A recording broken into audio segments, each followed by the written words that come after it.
Hey everybody, it's Dr. Carmen Bryant, and you are with Car Chronicles. Look, see one car. You guys ready? Let's do this.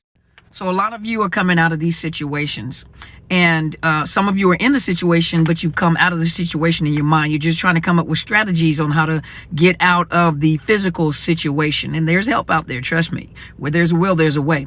But a lot of you are going through emotional, I don't want to say trauma because you've been traumatized, excuse me, as it is.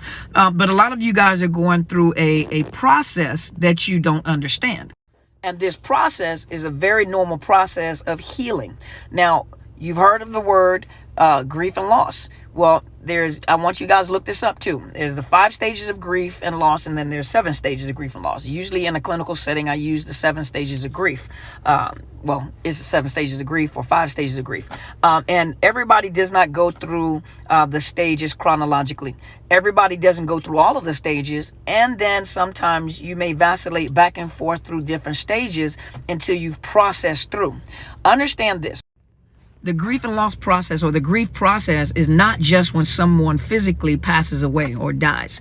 A lot of times it may be, you're an empty nester for the first time. Your children have moved out of the home. You may have retired. You may have lost your job. During the pandemic, a lot of people are going through the grief process and loss process. If you divorce, if you break up, a lot of you are going through the grief and loss process, but you think what you're feeling is abnormal. No, what you went through is abnormal with that narcissist. That's not normal to be abused. It's not normal to be cussed out on a daily basis and devalued, and that's not normal. And some people have normalized that. That's why I'm gonna do another video about that. But some people have normalized that, and it's not normal. And so now that you're going through the grief and loss process, it feels abnormal because it's painful.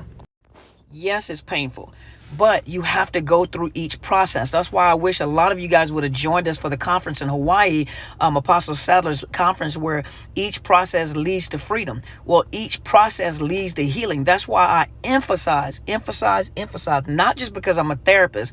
Well, one of the reasons why is because I'm a therapist, because I see what happens in the therapeutic setting when people I've worked with, and the value of therapy. And it doesn't mean that you're crazy. Don't let people tell you you're crazy and that only weak people go to therapy. That's a lie, because I've had millionaires in therapy and they were not crazy. Very, very intelligent people needed to come in and talk to somebody, and they talked to me for a little while, and that was it. I didn't see them again. So don't think therapy is, you have to process through your grief and loss. Each process, you have to go through the different stages in order to heal properly.